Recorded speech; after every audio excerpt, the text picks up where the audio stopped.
Welcome to dear diary part 2। जो फट के चारों ही देखिए।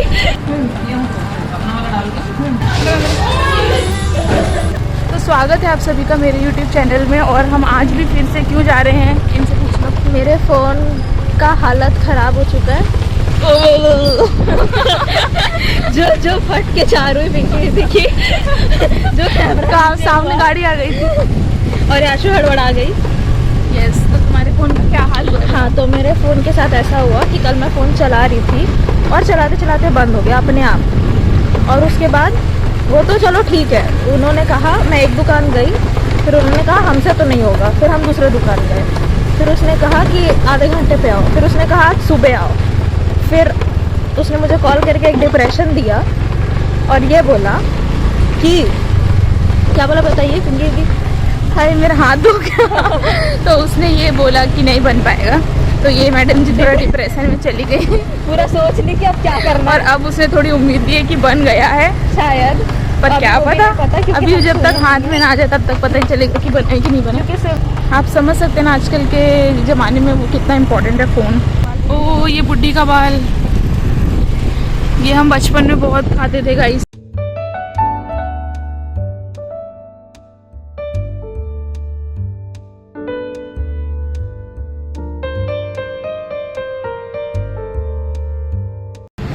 नीचे का चेंज क्यों कर रहे थे? सॉफ्टवेयर डालने के मैं नीचे का चेंज करके ना ये हूँ सॉफ्टवेयर अपना वाला डाल के सॉफ्टवेयर करने के बाद पुराना आपका लगा। वही मेरा लगा रही हूँ, ठीक है। वो फिर वैसे ही चलेगा ना नॉर्मल। हाँ नॉर्मल चलेगा, फिर आपको सॉफ्टवेयर कराना होगा तो चेंज कराने नहीं, अभी एक आध महीने तक तो चल जाएगा ना, चलेगा तब तक। हाँ बस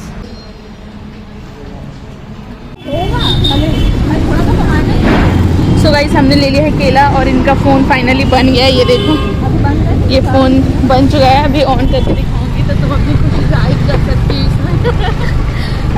बहुत खुशी, बहुत खुश है ये, जिसकी खुशी का कोई ठिकाना नहीं है। तो मैं ये फ़ोन के बिना जी नहीं सकती ना, इसका यही बहुत बड़ा उदाहरण। कौन जी सकता है यार, अभी मैं जी सकती हूँ, मैं जी सकती हूँ, बट जीना नहीं चाहती। नहीं सुनो ना, अगर जी सकते हो तो आपका फोन मैं ले लेती हूँ, हाँ। ठीक है। और आप भी ना, लेकिन मैं जीना नहीं चाहती, ये कह रही हूँ। चॉइस है। हाँ ये मेरी चॉइस है। ओके जीना नहीं चाहती, ओके, पर मैं जी सकती हूँ। पर मैं जी सकती हूँ।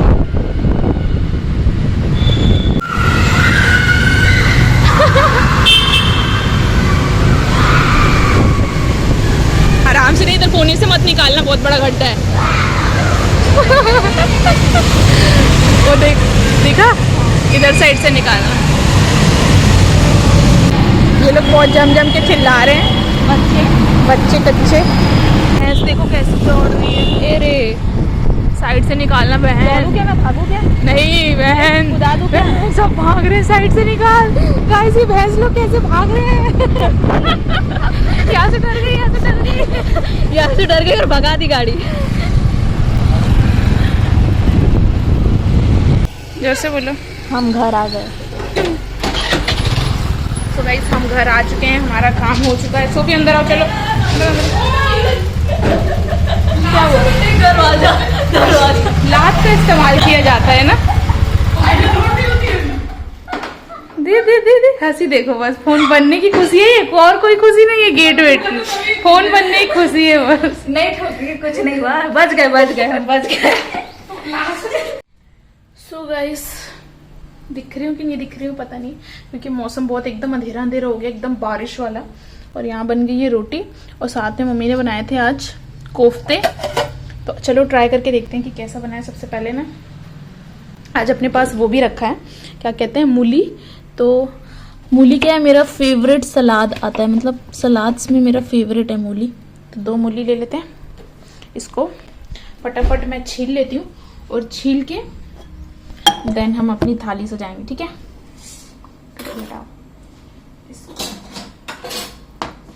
मुझे मूली पता नहीं क्यों खीरा से भी ज्यादा अच्छा, खीरा क्या होता है, खीरा, ककड़ी और गाजर, टमाटर, प्याज, सबसे ज्यादा मुझे अच्छा मूली लगता है। हालांकि इसको खाने के बाद मुंह से बहुत बदबू आती है, बट मुझे अच्छा लगता है। ये कचरा हम फेंक देते हैं डस्टबिन में।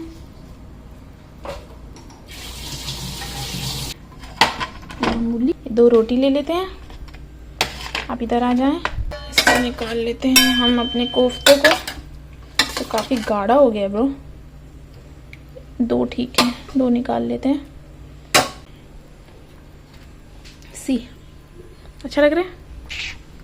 चलो फटाफट ठूस लेते हैं अपना सारा खाना, उसके बाद करेंगे कोई और काम। सोफी हटो यार।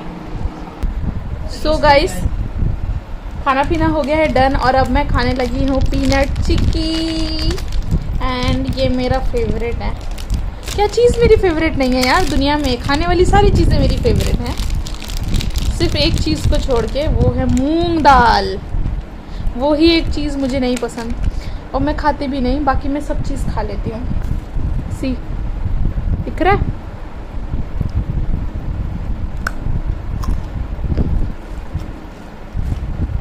सुपर्ब। चलो मैं देखती हूँ अपने ब्लॉग। ये मैं अपना ही ब्लॉग देख रही हूँ। आप लोगों ने नहीं देखा है तो जाकर देख लो, नीचे लिंक दिया हुआ है डिस्क्रिप्शन में। कल का ब्लॉग है ये। नहीं थोड़ी देर के बाद मिलते हो। Bye bye. तो स्वागत है आप सभी का मेरे YouTube चैनल में, and welcome to dear diary part 2, I mean episode 2। Dear diary का मैंने एपिसोड 1 किया था लास्ट वीक आई थिंक, और तो फिर मैंने सोचा क्यों ना इसका एपिसोड 2 लाया जाए। आप लोगों को वो काफ़ी अच्छा लगा, तो मैंने सोचा कि चलो इसका एपिसोड 2 लाते हैं और इसको स्टार्ट करते हैं। सो आज का डियर डायरी का टॉपिक है SI एग्ज़ाम प्री। SI अगर किसी को नहीं पता होगा इसका फुल फॉर्म, तो SI क्या है? SI है सब इंस्पेक्टर एग्ज़ाम प्री, ठीक है। ये है 30 जनवरी 2023। Okay, so let get started. आज मैं थोड़ा सा सज धज के आई हूँ, तो स्टार्ट करते हैं। हेलो, ये हेलो से स्टार्ट हुआ है बाय द वे। ऐसा लग रहा है किसी से कॉल पे बात कर रही हूँ। सो हेलो, मेरा एग्ज़ाम हो गया है। इस साल का सबसे बिग न्यूज़ ये है 2023 का सबसे बड़ा न्यूज़ था कि मेरा एग्ज़ाम हो गया है, क्योंकि इतने टाइम से SI का फॉर्म आया था। आई थिंक 2020 में आया था या फिर 21 में आया था शायद, और उसके बाद 1 साल के बाद या 1.5 साल के बाद इसका प्री एग्ज़ाम हुआ। आप लोग सोच सकते हैं 5-6 महीने का टाइम भी बहुत काफ़ी था। 2 साल के बाद इसका प्री एग्ज़ाम हुआ। डिले हो के फाइनली इसका एग्ज़ाम अब हुआ। तो इसमें लिखा है कि मेरा एग्ज़ाम हो गया है। इस साल का सबसे बड़ा न्यूज़ कल ही हुआ। 29 जनवरी 2023, 29 जनवरी को मेरा एग्ज़ाम ख़त्म हुआ था। अब ये जानना चाहोगे मेरा एग्ज़ाम कैसा गया? एग्ज़ाम तो उतना अच्छा नहीं गया जितना मैंने पढ़ा था, उसके मुकाबले मुझे बहुत कम लगा। मतलब मुझे पता था एग्ज़ाम कभी ऐसा हो सकता है कि मेरा एग्ज़ाम अच्छा जाए, बट अभी आगे सुनो क्या होता है। तो मैंने इसमें लिखा है कि एग्ज़ाम तो उतना अच्छा नहीं गया, लेकिन मैंने ज़्यादा पढ़ लिया था। मतलब मैंने पढ़ा था उसके मुकाबले मुझे बहुत कम लगा। ये 10-12 दिन जब से एग्ज़ाम का डेट आया है, मैं सब छोड़कर बस मेहनत करने लगी। वो टाइम मेरे को अभी भी याद है। एकदम सडनली एग्ज़ाम का डेट आया। मतलब सब कह रहे थे कि मार्च तक खींचेगा मतलब डेट, और अचानक से जनवरी में ही डेट निकल गया। ठीक है, मुझे पता चला था ये 1 महीने पहले शायद, हाँ 29 जनवरी के बाद है ना। मतलब मुझे शायद दिसंबर में ये चीज़ पता चल गई थी कि मेरा एग्ज़ाम है। आई थिंक मेरे बर्थडे के दिन मुझे पता चला था कि मेरा एग्ज़ाम है SI प्री का, और 1 महीने का टाइम था हमारे पास। एक्चुअली जब घर में कोई नहीं होता है तब मैं वीडियो बनाती हुई, मम्मी सो रही है। किसी को नहीं पता इसमें क्या लिखा है। तो 1 महीने का टाइम था मेरे पास, और उस टाइम मेरे अंदर इतना प्रेशर था कि क्योंकि डिले हो के ना मन में ऐसा हो गया था कि अब ठीक है ना, जब डेट आएगा तब तैयारी करेंगे। ऐसा छोड़ छोड़ के एक दिन डेट आ ही गया, और जिस दिन डेट आया मेरी हालत बहुत ज़्यादा ख़राब हो गई। मैं बोली मेरी तो कुछ तैयारी नहीं हुई है, क्या करूँ। तो वो 1 महीना मेरी लाइफ का, मैंने अपनी पूरी लाइफ में इतना नहीं पढ़ा होगा जितना मैंने उन 1 महीनों में पढ़ा था। मतलब समझ लो पूरी लाइफ में मैंने जितना पढ़ा होगा ना क्लास 1 से लेके अब तक मैंने जितना पूरी लाइफ में पढ़ा होगा उतना मैंने 1 महीने में पढ़ा था। मतलब मुझे अपने ऊपर एकदम ऐसा होने लगे था कि मैं इतना कैसे पढ़ ले रही हूँ मैं। तो उसके बाद आगे सुनना, सच पूछो तो मैंने अपनी पूरी लाइफ में इतना नहीं पढ़ा। सच में मैं इतना कभी नहीं पढ़ती, या इतनी मेहनत किसी एग्ज़ाम के लिए नहीं की जितना मैंने इस एग्ज़ाम के लिए किया। अपना 90 से 95% दिया मैंने। 100% दे देती ना तो क्या हो जाता, 100% दे देती तो आज मैं कहीं और होती। तो मैंने अपना 90 से 95% दिया। पेपर इजी था, सवाल सारे आते थे। सच में ये एक पहला एग्ज़ाम था जिसमें मुझे पेपर देख के ऐसा लगा कि मुझे सब आता है। और मैंने इससे पहले भी मैंने बहुत सारे कंपटीशन एग्ज़ाम दिए। मैं पेपर देखती थी, कुछ मेरे पल्ले नहीं पड़ रहा, मैं तुक्का मार के आती थी। और ये पहला एग्ज़ाम था जब मुझे लगा कि मुझे सब कुछ आ रहा है भाई, मेरे को सब आ रहा है। मतलब उसके बाद सुनना, अब मैंने अपना 90 to 95% दिया। पेपर इजी था, सवाल सारे आते थे। रीजनिंग के 10 क्वेश्चन आए थे जिसमें से मेरे 9 सही थे। हिंदी में 10 क्वेश्चन आए थे जिसमें से मेरे 8 सही थे। मेरे लिए बहुत ज़्यादा था। मतलब मैं जब अपना पेपर चेक कर रही थी, मैं एग्ज़ाम देकर आई, मैंने पेपर चेक किया कि मैंने कितना सही किया। मैं अब मुझे रियलाइज़ हुआ कि जो ये इंटेलिजेंट बच्चे होते हैं ना, स्कूल में मैं देखती थी उन लोगों के 1-2 नंबर कट जाते थे, फिर उन लोग मतलब टीचर के सिर पे चढ़ जाते थे। मतलब मेरा 2 नंबर कटा कैसा, मैं सोचती थी क्या 2 नंबर के लिए रो रहे हैं। इस दिन मुझे रियलाइज़ हुआ था 2 नंबर कितना बड़ी बात होती है। उसके बाद आगे सुनना, मेरे 10 में से 8 आए थे। मेरे लिए बहुत ज़्यादा था, पर टोटल मार्क्स में थोड़ी गड़बड़ी हो गई। बहुत सिली मिस्टेक्स किए मैंने, आते हुए क्वेश्चन को गलत करके आ गई। हुआ यूँ था कि मेरा हिंदी और रीजनिंग काफ़ी सही था। आई थिंक जीएस मेरा बिगड़ा था, जीएस भी लगभग ठीक था। मैथ्स तो मुझे आता नहीं, समझ लो। मैथ्स में मैंने इतनी करके भी मैं शायद पता नहीं कितने नंबर आई थी तो मेरे मैथ्स में। बट जो टोटल मार्क्स है ना, वो मेरा जैसे कि कट ऑफ के आसपास था। आगे सुनना, लेकिन इस एग्ज़ाम से भी मुझे बहुत कुछ सीखने को मिला कि पेपर कैसे देना है, टाइम मैनेज कैसे करना है, और सबसे बड़ी चीज़ कि यदि आप मेहनत करते हो तो कोई आपको आपकी मंजिल पाने से नहीं रोक सकता। बस आप खुद के साथ रहो। हर मुश्किल एंड में आसान लगती है। ठीक है, ये लाइन मैंने लिखी है अपने लिए।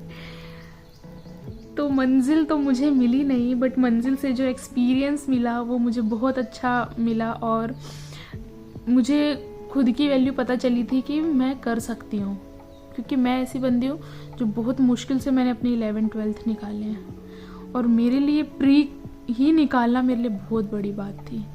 और इस टाइम पे मुझे ऐसा लगा था कि मतलब मैंने पता नहीं क्या जीत लिया, क्योंकि मेरे लिए ऐसा था कि मुझे अपनी वैल्यू पता चली थी, मेरे अंदर कितनी स्ट्रेंथ है।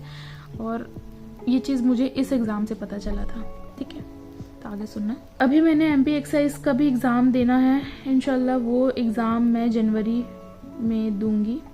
और ये एग्ज़ाम मैंने नहीं दिया था, क्योंकि एमपी एक्साइज के टाइम पे आई थिंक मेरा नहीं एमपी एक्साइज का मैंने दिया था। यस, दिया था मैंने इसका भी। और इसको मैं जनवरी में दूंगी, ऐसा मैंने लिखा है। तो चलो अब चलती हूँ। और हाँ, ये भी बताते जाती हूँ कि मैंने जितना काउंट किया है ना, उस हिसाब से मेरा आउट ऑफ 100, और मैं हूँ जनरल कैटेगरी से। और क्योंकि यहाँ से मैंने जनरल कैटेगरी से डाला था, और कट ऑफ बहुत हाई जाता है जनरल कैटेगरीज का, तो यानी कि बाउंड्री लाइन पे हूँ मैं अभी। तो भगवान साथ हो, प्री निकल जाएगा। मिलती हूँ नेक्स्ट टाइम, बाय बाय। सो ये थी आज की स्टोरी। मैंने आगे कुछ और लिखा है क्या? तो इसमें ना मैंने इसके जस्ट नेक्स्ट पेज में मैंने एक बहुत अच्छी कविता लिखी है, वो भी सुन के जाना। ये मेरी लिखी हुई नहीं है, मैंने इसको कहीं पढ़ा था तो मुझे बहुत अच्छा, बहुत सुंदर लगा, तो फिर मैंने इसमें लिख दिया। तो इसको सुन के ज़रूर जाना। एंड ये स्टोरी का एंड ख़त्म हो चुका है। ठीक है, स्टोरी यहाँ से ख़त्म हो चुकी है। ऐसा ही प्री मैंने एग्ज़ाम दिया, और इसको साइड रखते हैं अभी। इसके बाद जो नेक्स्ट स्टोरी आएगी उसमें आपको पता चलेगा मेरा प्री निकला या नहीं निकला। और अभी आप सुनते हैं ये एक कविता। बस कर्म तुम्हारा कल होगा, पर कर्म अगर सच्चाई है तो कर्म कहाँ निष्फल होगा। हर एक संकट का हल होगा, वो आज नहीं तो कल होगा। लोहा जितना तपता है उतनी ही ताकत भरता है, सोने को जितनी आग लगे वो उतना प्रखर निखरता है। हीरे पर जितनी धार लगे वो उतना खूब चमकता है। मिट्टी का बर्तन पकता है तब धुन पर खूब खनकता है। सूरज जैसा बनना है तो सूरज जैसा जलना होगा। नदियों सा आदर पाना है तो पर्वत छोड़ निकलना होगा। और हम आदम के बेटे हैं, क्यों सोचे राह सरल होगा। ज्यादा वक्त लगेगा पर संघर्ष जरूर सफल होगा। हर एक संकट का हल होगा, वो आज नहीं तो कल होगा। सो thank you so much for watching my video guys. आज के लिए बस इतना ही। नेक्स्ट स्टोरी में मैं आपको बताऊंगी कि मेरा प्री एग्ज़ाम निकला कि नहीं निकला, फिर आगे क्या हुआ। ये सब जानने के लिए आप मेरे चैनल को सब्सक्राइब कर लो, बेल आइकन को प्रेस करना मत भूलना। और ये सारी अलग अलग टाइप की वीडियोस और food related, dear diaries and अलग अलग तरीके की आपको यहाँ वैरायटीज़ मिलेगी। ये एक वो चैनल नहीं है जहाँ पर सिर्फ आपको एक ही चीज़ के बारे में मैं आपको दिखाऊं। अगर मैं कुकिंग करी तो कुकिंग ही कुकिंग नहीं, यहाँ पर आपको वैरायटीज़ मिलेगी जैसा मेरा मूड होगा। अगर मेरा मूड था डियर डायरी करने का तो मैंने डियर डायरी कर लिया। और यहाँ आपको हर चीज़ मिलेगी, पेंटिंग मिलेगी, सिंगिंग मिलेगी, डांसिंग मिलेगी, हर एक चीज़ मिलेगी जो एक इंसान के अंदर छुपा होता है। मैंने अभी पेंटिंग करना स्टार्ट किया है मार्च से, फेब से आई थिंक। मुझे बिल्कुल शर्म नहीं आती अपनी आड़ी टेढ़ी पेंटिंग पोस्ट करने में, क्योंकि मेरे को प्राउड होता है उस पर कि मेरे को पहले कुछ भी बनाना नहीं आता था और अब मैं इतना भी बना ले रही हूँ। तो इसलिए मैं पोस्ट कर देती हूँ, क्योंकि दुनिया में बहुत सारे बड़े बड़े पेंटर्स हैं, उनकी एक अलग स्टोरी है और मेरी एक अलग स्टोरी है, भले मेरी पेंटिंग उतनी कोई खास ना हो। So subscribe to my channel ऐसे ही वीडियोज़ देखने के लिए। सो ये है 30 जनवरी SI प्री एग्ज़ाम, ये मैंने लिखा हुआ था। और ये है वो स्टोरी, कहानी, कविता। एंड ये है आपका नेक्स्ट स्टोरी जो मैं आपको नेक्स्ट वीडियो में बताऊंगी। SI प्री रिजल्ट, ये देखो 27 फरवरी को इसका रिजल्ट आ गया था, तो मैं आपको ये नेक्स्ट वीडियो में बताऊंगी। तो ये थी आज की story. So thank you so much for watching my video. मिलते हैं कल अपने नेक्स्ट वीडियो में। Okay, bye bye, tata. सूरज जैसा बनना है तो सूरज जैसा जलना सीखो। हाँ, सॉरी। सूरज जैसा बनना है तो सूरज जैसा, सॉरी फिर से। बेटे हैं, क्यों सोचे राह सफल रहे। सॉरी। और हम आदम के बेटे हैं, क्यों सोचे राह सरल होगा।